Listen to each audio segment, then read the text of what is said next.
என் கண்மலையும் என் மீட்பெருமாய் கர்த்தாவே, என் வாயின் வார்த்தைகளும் எங்கள் யாவருடைய இதயத்தின் தியானம் என்ற சமூகத்தில் பிரியாயிருப்பதாக. மார்க்கு 10:31 அனைவரும் சேர்ந்து வாசிப்போம்.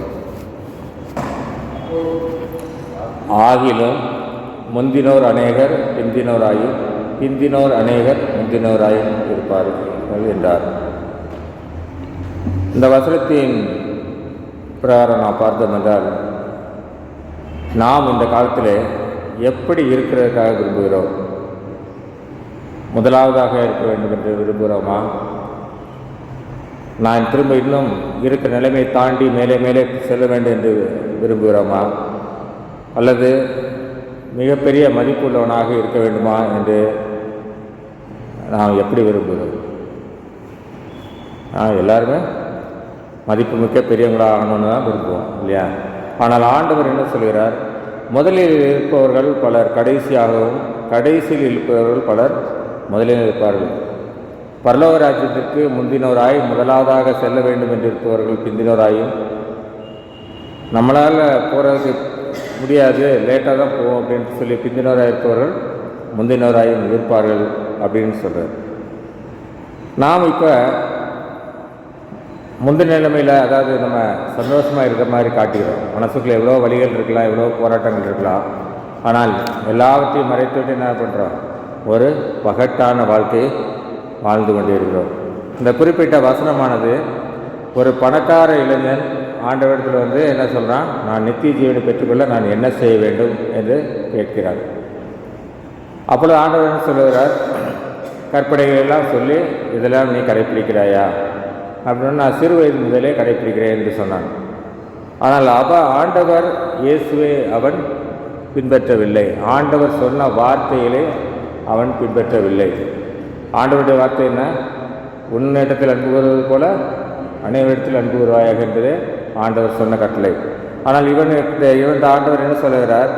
மத்தேயு 10:20, மார்க் 10:21 இயேசு அவனை பார்த்து அவனிடத்தில் அன்பு கூர்ந்து, உன்னிடத்தில் ஒரு குறைவுண்டு, நீ போய் உனக்கு உண்டானவையெல்லாம் விற்று தரித்திரர் கொடு, அப்பொழுது பரலோகத்தில் உனக்கு பொக்கிஷம் உண்டாயிருக்கும், பின்பு சிலுவை எடுத்துக்கொண்டு என்னை பின்பற்றி வா என்றார். அவன் துக்கத்தோடு போய்விட்டான் என்று வாசிக்கிறான்.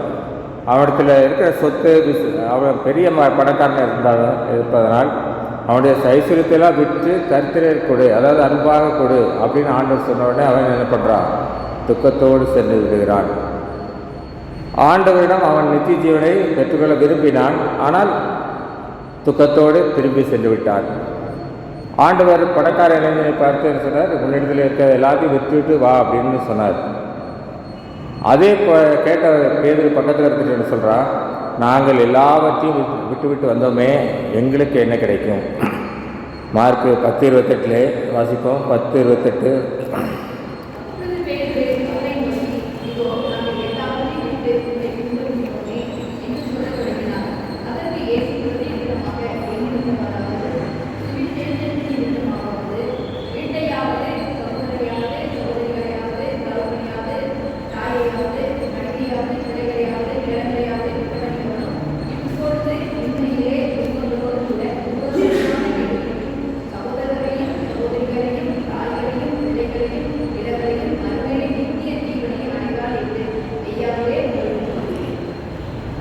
பேதுரு ஆண்டவர்கிட்ட என்ன கேட்குறான்? நாங்கள் எல்லாத்தையும் விட்டுட்டு வந்தோமே. பேதுரு ஆண்டவர் கூப்பிடும்போது அவன் என்ன பண்ணுறான்? மத்தேயு 4:18-20 வரைக்கும் அந்த சம்பவம் உள்ளது. சீமோனும் அந்திரேயாவும் கடலில் வலை போட்டு கொண்டிருந்தார்கள். இயேசு அப்போது பார்த்து, என் பின்னே வாருங்கள், உங்களை மனுஷரை பிடிக்கிறவர்கள் ஆக்குவேன் என்றார். உடனே அவர்கள் வலைகளை விட்டு அவருக்கு பின் சென்றார்கள். அவருடைய வாழ்வுக்கு ஆதாரமாக இருந்த வலைகளை விட்டுவிட்டு எல்லாத்தையும் விட்டுட்டு ஆண்டவரை பின்பற்றி சென்றார்கள். இதனால தான் அவரை பார்த்து ஆண்டவர்கிட்ட கேட்குறான், நாங்கள் எல்லாத்தையும் விட்டுட்டு வந்தோமே, எங்களுக்கு என்ன கிடைக்கும்? ஊழியம் நிமித்தமாக வருபவர்களுக்கு, ஊழியம் செய்வதற்காக வருகிறவர்களுக்கு, ஆண்டவருக்கு சேவை செய்வதற்காக வருபவர்களுக்கு ஆண்டவர் கொடுக்கக்கூடிய ஆசீர்வாதம் என்னவென்றால், மார்க் 19 கடைசியிலே நித்திய ஜீவனை அடைவான் என்று மெய்யாகவே உனக்கு சொல்லுகிறேன் என்றார். சுவிசேஷத்திற்காக எல்லாவற்றையும் விட்டுட்டு வர்றவங்களுக்கு நித்திய ஜீவனை கொடுப்பேன் என்றார். ஆண்டவரை பின்பற்றி வர நினைத்த அந்த பணக்கார இளைஞனிடம், நீ எல்லாவற்றையும் விற்று போன்னு சொல்லும்போது அவன் என்ன பண்ணுறான், வந்து கேட்டது நித்திய ஜீவனை அடையிறான். ஆனால் அவன் பதில் சொல்லாதனால, அவன் துக்கத்தோடு போனதுனால அவனுக்கு நித்திய ஜீவன் கிடைக்கவில்லை. அப்படியானால் இந்த உலகத்தில் பரலோக ராஜ்யத்திற்கு நான் முந்தி செல்வேன் அப்படின்னு முன்னணியில் இருக்கிறவங்க யாருன்னு பார்த்தா நாங்கள் தான் பெரியவங்க, ஆண்டவருக்காக ஊழியத்தை செய்கிறோம் அப்படின்னு சொல்கிறவங்க. சிலர் என்ன சொல்லுவாங்க, நான் இந்த சர்ச்சில் பழைய மெம்பர், 40 வருஷமாக இருக்க மெம்பராக இருக்கிறேன், இந்த சர்ச்சு கட்டும்போது ஒவ்வொரு செங்கலும் நான் தான் எடுத்து கொடுத்தேன் அப்படின்னு சொல்கிறவங்களாம் நிறைய பேர் இருப்பாங்க. எப்பொழுது விசுவாசியாக இந்த ஆலயத்திற்கு வந்தார்கள் என்பது முக்கியமல்ல, ஆண்டவருக்காக எப்படி சேவை செய்கிறார்கள் என்பதுதான் அங்கே முக்கியம்.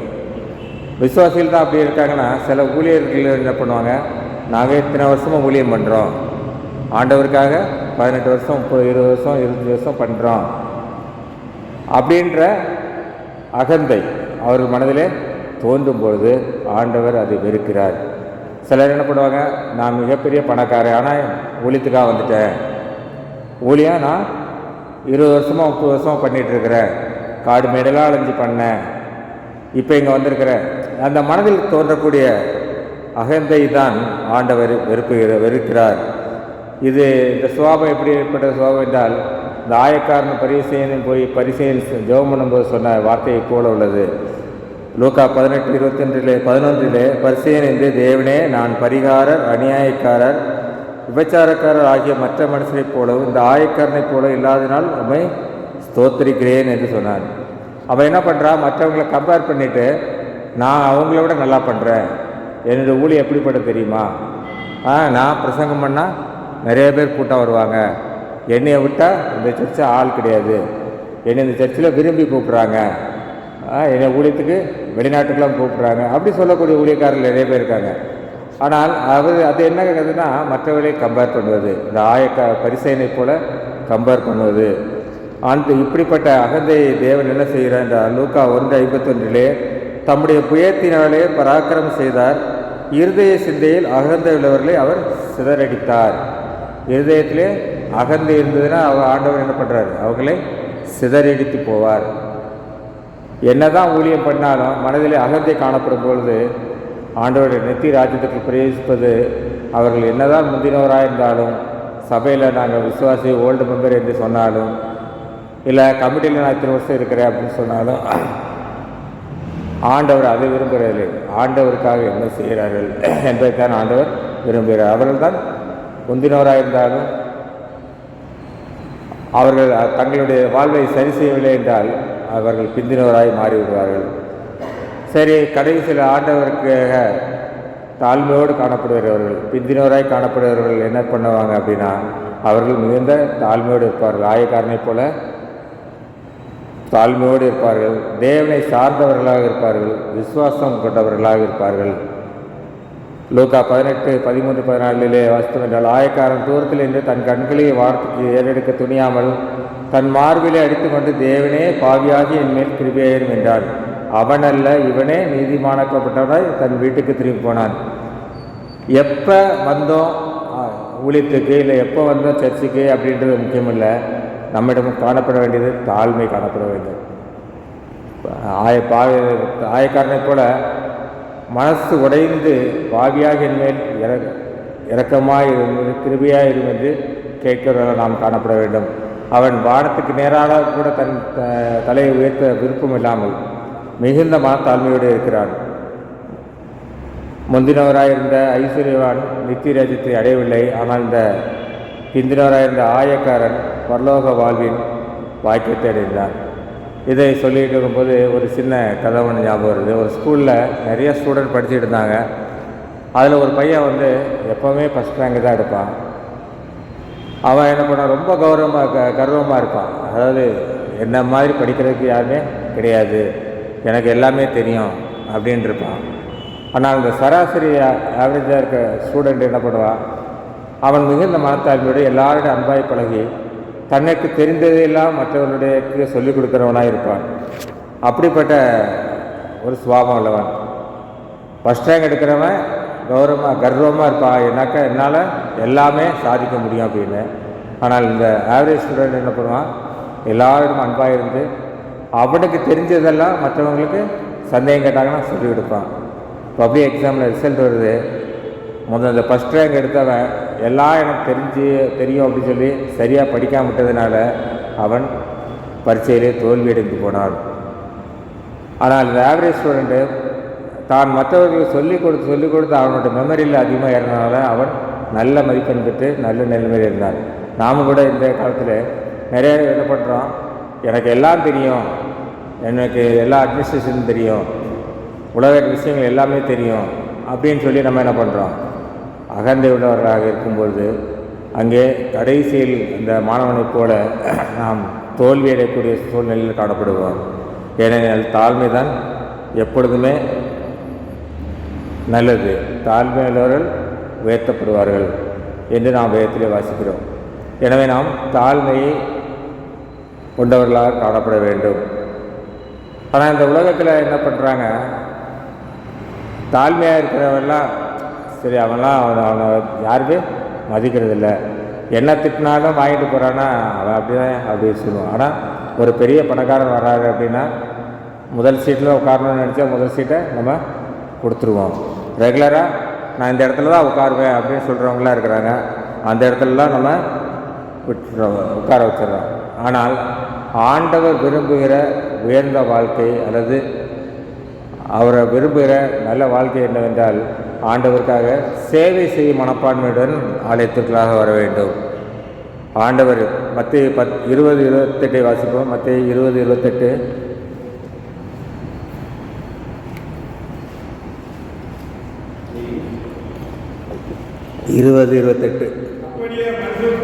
அப்படியே மனுஷகுமாரனும் ஊழியம் கொள்ளும்படி வராமல் ஊழியம் செய்யவும் அநேகரை மீட்கும் பொருளாக தம்முடைய ஜீவனை கொடுக்க வந்தார். ஆண்டவர் உலகத்திலே உயர்ந்தவர், ஆனால் அவரே என்ன பண்ணுறாரு, ஊழியம் மற்றவர்கள் நமக்கு ஊழியம் செய்யணும்னு எதிர்பார்க்காம அவரே ஊழியம் செய்கிறவராய் வந்தார். அப்படியான ஆண்டவர் விரும்பக்கூடிய வாழ்க்கை என்னவென்றால் நாம் ஊழியம் செய்ய வேண்டும் என்று விரும்புகிறார். மத்தேயு 20:27 உங்களில் எவனாகிலும் முதன்மையானவனாக இருக்க விரும்பினால் அவன் உங்களுக்கு ஊழியக்காரனாக இருக்க கடவன். யாராவது நான் முதன்மையானவனாக இருக்கணும், இல்லை நான் எல்லாராலும் அன்பு பாராட்ட வேண்டும், நித்திய ராஜ்யத்தை பெற வேண்டும் என்று விரும்பினால் அவன் என்ன பண்ணான், மற்றவர்களுக்கு ஊழியம் செய்கிறவர்களாக இருக்க வேண்டும். ஊழியம் என்றால் சேவை செய்கிறவர்களாக இருக்க வேண்டும், கஷ்டப்படுறவர்களுக்காக ஜெபிக்கிறவர்களாக இருக்க வேண்டும். அப்படிப்பட்ட இதைத்தான் ஆண்டவர் விரும்புகிறார். பவுல் மிகப்பெரிய கமாலியல் என்ற ஆசாரியர் பிரதான ஆசிரியரிடம் அவன் கல்வி கற்றவன், மிகப்பெரிய பணக்காரன். ஆனால் அவன் என்ன சொல்கிறான், ஊழியம் செய்வது என்மேல் விழுந்த கடமையாக இருக்கிறது என்று சொல்கிறான். அவன் மிகப்பெரிய படிப்பாளி அறிவாளியாக இருந்தால் கூட நான் இவ்வளோ படிச்சிருக்கேன் இப்படிலாம் சொல்லாமல் அவன் என்ன சொல்கிறான், பைத்தியமாகி என்னை தேவன் தெரிந்து கொண்டார் என்று சொல்கிறான். அவன் எவ்வளோ ஞானவானாக இருந்தாலும் பைத்தியம் என்று தன்னை ஒத்துக்கொள்கிறான். நாம் என்னதான் படிச்சிருந்தாலும் என்னதான் மிகப்பெரிய வல்லுநர்களாக இருந்தாலும் பவுலை போல வேதத்தில் அதிகமான நாலேஜ் இருக்கிறவன் யாரும் கிடையாது. அந்த அகந்தையோடு தான் என்ன பண்ணுறான், எருசலேமுக்கு நேராக சொல்லுகிறான், எல்லாரையும் கொலை செய்ய வேண்டும் என்று. ஆனால் ஆண்டவர் சந்திக்கும் பொழுது அவன் அப்படியே மாறி போகிறான். அவன் தான் சொல்கிறான், ஊழியம் செய்வது என்மேல் விழுந்த கடமை, அது எனக்கு ஆண்டவர் கொடுத்த கடமை, இதில் பெரிய பாராட்டத்திற்கு எதுவுமே இல்லை என்று சொல்கிறான். ரெண்டாவதாக முதலாவது ஆண்டவருடைய ஊழியத்தை செய்ய வேண்டும் என்று ஆண்டவர் விரும்புகிறார். ரெண்டாவதாக நமக்கு தாழ்மை முக்கியமாக இருக்க வேண்டும் என்று ஆண்டவர் விரும்புகிறார். லூக்கா 1:52 பலவான்களை ஆசனங்களிலிருந்து தள்ளி தாழ்மையானவர்களை உயர்த்தினார்.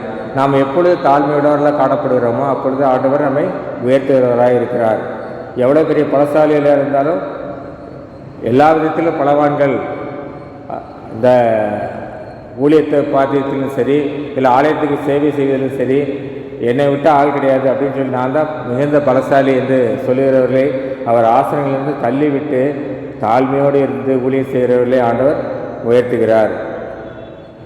யாக்கோபு 4:10 கர்த்தருக்கு முன்பாக தாழ்மைப்படுங்கள், அப்பொழுது அவர் உங்களை உயர்த்துவார் என்று வாசிக்கிறார். கர்த்தருக்கு முன்பாக நாம் தாழ்மையோடு காணப்பட்டால் ஆண்டவர் நம்மை உயர்த்துகிறவராய் காணப்படுகிறார். ஸோ முதலாவதாக ஆண்டவருக்காக ஊழியம் செய்ய வேண்டும். இரண்டாவதாக நாம் தாழ்மையோடு காணப்பட வேண்டும். மூன்றாவதாக நம்மிடம் காணப்படுகிற நான் என்ற அகந்தை நாம் விட்டுவிடுவர்களாக இருக்க வேண்டும். என்னை விட்டால் யாரும் கிடையாது, என்னை விட்டால் இந்த இதில் ஆளே கிடையாது, நான் மிகப்பெரிய வசதி படைத்தவன் அல்லது நான் மிகப்பெரிய அறிவாளி என்று சொல்லுவதிலே ஆண்டவர் விரும்புகிறதில்லை. நீதிமொழிகள் 16:18 நீதிமொழிகள் 16:18 வாசிப்போம்.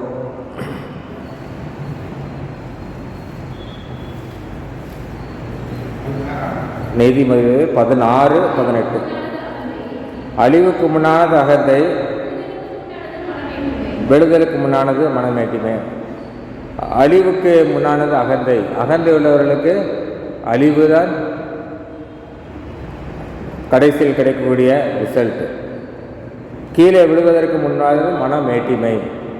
நாம் எப்பொழுது நம்ம தான் பெரிய ஆள் அப்படின்னு நினைக்கிறோமோ, நான் நினச்சா எதனாலும் சாதிப்பேன், நான் நினச்சா எதனாலும் பண்ண முடியும், என்னால் எல்லாரும் என்ன கேட்டு தான் எதுவும் செய்யணும் அப்படின்னு நான் என்று அகந்தை அவர்களுக்கு காணப்பட்டால் அது அழிவை நோக்கி சென்றுவிடும். முதலாவதாக ஆண்டவருக்காக ஊழியம் செய்ய வேண்டும். இரண்டாவதாக தாழ்மையோடு காணப்பட வேண்டும். மூன்றாவதாக அகந்தையை விட்டுவிட வேண்டும். ஏனென்றால் அகந்தை ஆபத்தானது. நான்காவதாக நாம் என்ன பண்ணோம், எல்லாத்தையும் விட்டால் கூட ஆண்டவரை சார்ந்திருக்க வேண்டும். அகந்தையெல்லாம் விட்டுறோம், ஊழியத்தெல்லாம் செய்கிறோம் அப்படின்னு சொல்கிறோம். ஆனால் தேவனை சாராமல் செய்யக்கூடிய ஊழியங்கள் அது விருதாவானது. தேவனை சார்ந்துதான் நாம் இருக்க வேண்டும். எரேமியா 17:7 கர்த்தர் மேல் நம்பிக்கை வைத்து கர்த்தரை தன் நம்பிக்கையாக கொண்டிருக்கிற மனுஷன் பாக்கியவான். கர்த்தர் மேல் நம்பிக்கை வைத்து கர்த்தரை தன் நம்பிக்கையாக கொண்டிருக்கிற மனுஷன் பாக்கியவான். ஆண்டவரை நாம் சார்ந்து இருக்க வேண்டும். ஆண்டவர் என்ன சொல்லுகிறாரோ அதை கேட்டு நாம் நடக்க வேண்டும். நாம் முன்னானவர்களாக பரலோக ராஜ்யத்திற்கு முந்தி செல்ல வேண்டும் என்றால் நாம் இப்படிப்பட்ட காரியங்களை நாம் செய்ய வேண்டும். ஆனால் நாம் இப்பொழுது என்ன இருக்கிறோம்?